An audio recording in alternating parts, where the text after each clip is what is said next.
Managing Director of Paragon Trust Company and tax and private client practitioner, joins us to bring a common sense approach to money in a world of total insanity. Let's welcome Tony D'Angelo. All right, our pal Tony D joining us here on Tuesdays, and you might think that all he wants to do is talk about money, but that's not even close to the case. In fact, today could be, a lot of different things, because today he's going to focus on the 4 Ps, which I'm not even going to try to pronounce some of these. But Tony, good morning. How are you? Good morning, Lee, and proud to be among you guys. All right, so everybody good in your world? Everybody is fine, thank you. All right, that's a good thing to hear. So tell me about the 4 Ps. Well, if I can, I'd like to call this the prevarication, procrastination, and poverty from a pandemic. And I'm watching something develop here, which, frankly, I'm finding to be very concerning to me. And, it's you have to work hard to find the information because no one will give it to you. We were talking, I think it was Friday or Saturday night, about what is the effect of all of this. We hear this term, we are in a war. Okay, we're in a war. Let's look at what's happening in East Hartford, Connecticut. Food Share, a very good charity, they are serving 1,000 cars a morning, filling the cars with a box of food. Now, they've been doing this for about 2.5 weeks, or maybe 3.5 weeks. They're intending to go, I believe, to the end of this week. By the time this is done, assuming it is done, you've made, or shall we say, you have filled the equivalent of a full Yale bowl. Now, think about that. Hungry people. 25% unemployment in this state. And when it's all done, they're all jobless and they're all still hungry. Again, count the cost, right? Any good general going into a war says, what's the least amount of damage I could have with the best amount of result? Think of lost productivity. If we use an average wage, what somebody's making in the state, up and down, whatever, say it's $50,000 a year of family income. Now, that's income that's not coming in, not being spent. That's $68 million a day that the state is not getting. Of course, all that's going to end up in, somebody's tax bill along the way. Now, what we're doing as far as the government, and, when Ned likes to come out, our Governor Ned Lamont, and say, I've got high praise. Well, he really is following the pattern here of Captain Queeg. Last week we talked about the strawberries. Now we're at the Board of Inquiry of the strawberries. His solution for how we're going to get back to where we need to be is we're going to be setting up recovery committees. You got that, recovery committees. It's how do you recover? Well, you get out and you do something. You do not need, in effect, which is a 36-page report done to the nth degree. I can't imagine the cost of it. I went absolutely crazy on Sunday night with a legislator saying, I don't know whether to laugh, cry, scream, or throw up. You've got 100,000 people who can't eat, and you're going to set up a recovery committee, which is so bollocks and so confused that, the only thing this is going to do is serve to keep us in the mess longer, because the choreography in this thing is absolutely incredible. I'll send it to you later. But, essentially it's like I'm beside myself. And, I want to shout out praise to those brave members of the legislature who wrote the United States Attorney General Barr about, we've got some big issues here with, with respect to control and with respect to diluting our freedoms. I've said it before and I've said it again.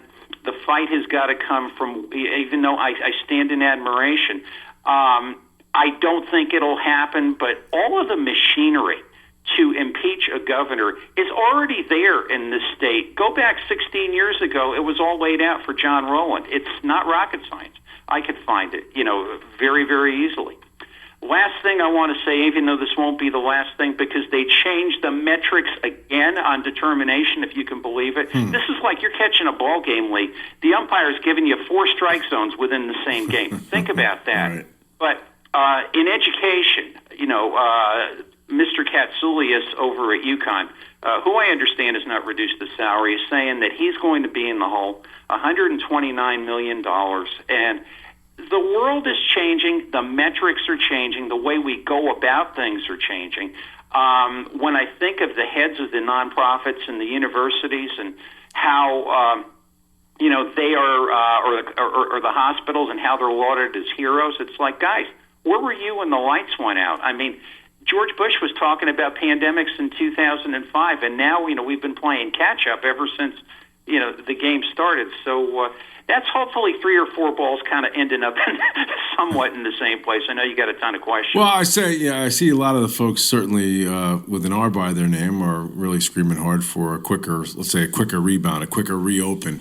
Yeah. Let's get this thing moving. And it seems like you've got a narrative from the folks on the other side of the aisle who, again, they'll say they want to play it extra safe and let's stay in hibernation a little bit longer, blah, blah, blah. But I keep going back, Tony, to the same thing where it's just like nobody really knows what the answer is. And they keep trying to come up with an answer, and it's usually wrong. And then they have to change it again. And they leave the people out here sort of in this wake of just chaos. And I mean, listen, if I were in charge, I certainly wouldn't do it this way. I wouldn't have these multiple numbers of these committees. And as you had just opened up in your statement, like all of these, what did you call them, the recovery groups? Recovery committees.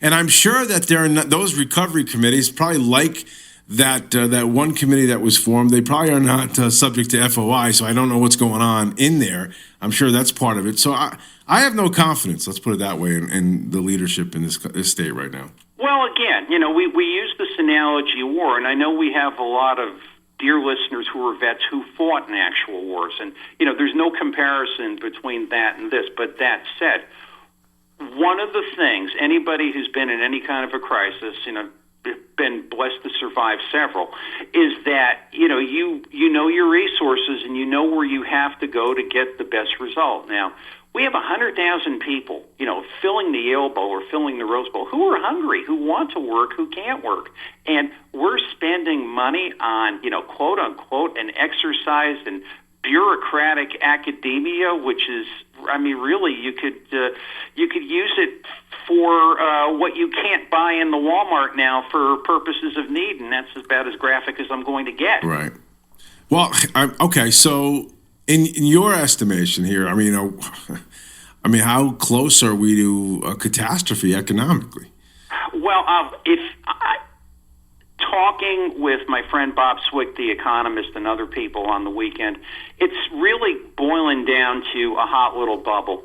For every one day we're not producing and we're not doing something, it's 7 days in the hole. In a very weak state, in a place where 25% of the people are unemployed. It's like I scratch my head and I say, how do we come back from this? So multiply that going down. It's like I don't know how or where we come back unless there is an uprising to say we need to come back. Yeah, don't be stupid, don't be crazy, but we just can't go on forever looking for the government to help us do something. We know the result of it, and right now we're living in it. So what they're talking about, $3 billion reserve that we have, rainy day fund, may be gone according to the latest reports. If it's even there, yeah. It's an accounting illusion. Sure.